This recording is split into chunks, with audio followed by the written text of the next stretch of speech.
안녕하십니까.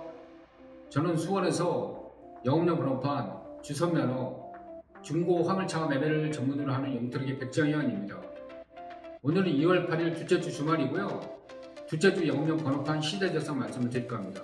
둘째 주 개인 용달 시세는 2,950에서 3,000만원 가고 있습니다. 개별화물 시세는 2,700에서 2,750만원 가고 있고요. 주선면허 가격은 5,900에서 6,000만원 가고 있습니다. 설 지나고 나니까 영업용 번호판 시장은 강한 강세를 유지를 하고 있는데요. 이유는 저희가 볼 때는 특별한 건 아니고요. 현대, 기아, 신차가 설 전에는 출고가 잘 안 됐었거든요. 근데 설 지나고 나니까 출고가 의외로 정상적으로 출고가 되고 있는 것 같더라고요. 그러다 보니까 신차를 사서 운송 사업을 계획을 잡았던 분들이 차가 나오니까 거기에 맞춰가지고 번호판을 구해달라고 하는 분들이 의외로 많이 늘어난 건 사실입니다. 저희가 볼 때는 당분간은 이런 현상이 지속적으로 되지 않을까 하는 그런 생각이 드니까요. 알고 계시면 될 것 같고요.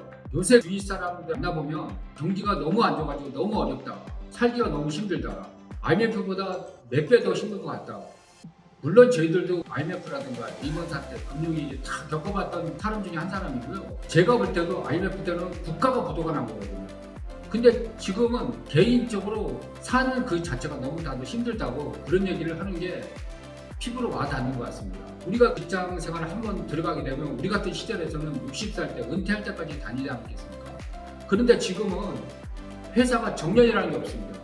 한번 들어가가지고 중간에 회사가 어렵다고 해도 중간에 나오는 경우도 많고 희망퇴직도 60살이 아닙니다. 몇 년 다니다가도 희망퇴직하는 경우도 매스컴에 자주 나오더라고요.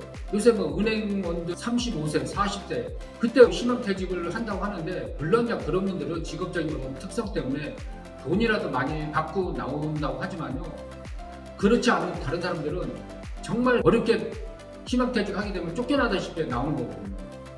그런데 그래도 그나마 요새는 저희가 볼 때는 운송사업으로 진입을 하려고 하는 분들이 꾸준하게 늘어나고 가격 형성이 이렇게 이루어지는 거는요. 그만큼 수요하고 공급에 의해서 이루어지지 않겠습니까? 그만큼 수요가 있다는 얘기거든요. 물론 그 운송사업이 생활하는데 직업이 능사는 아닌 걸로 알고 있습니다. 물론 여기자금이 있다든가 능력이 있으면 이거 아니래도 사업을 한다든가 장사를 한다든가 직장을 들어가는 게 맞겠죠.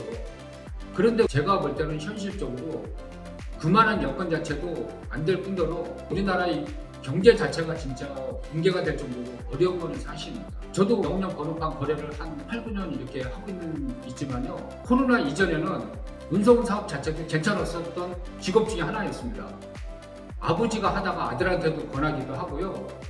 매형이 운송사업을 하다가 처남한테도 권하기도 하고 그런 일이 비일비재 했었거든요. 그 당시는 그래도 운송사업을 열심히 하면 한 달에 기본적인 생활 플러스 그 이상으로 돈을 벌었었거든요.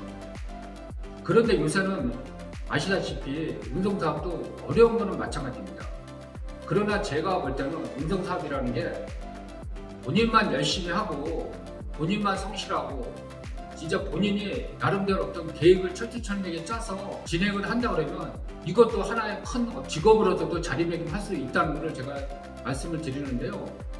물론 제가 볼 때는 운송사업을 오래 했던 분들, 경험을 오래 하시고 현재 운송사업을 하신 분들한테 제가 한번 여쭤봅니다. 왜 요새 이렇게 어려워졌냐? 근데 그분들도 다들 그런 얘기를 합니다.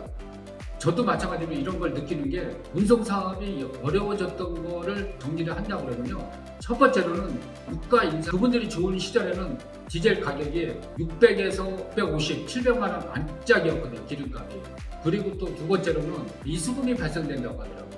지금 운송사업을 하게 되면 어플을 깔지 않습니까? 전국 화물 24시.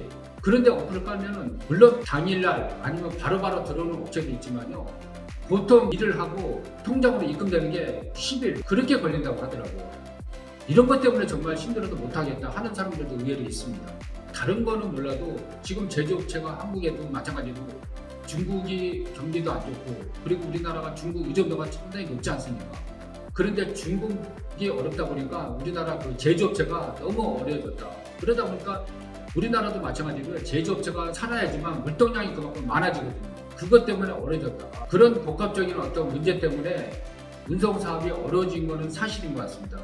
그러나 아까도 제가 얘기했듯이 본인만 진짜 성실하고 열심히 하면은 이거는 나름대로 기본적인 생활을 할 수가 있기 때문에요. 그래서 제가 말씀을 드린 거니까 알고는 계실 것 같고요.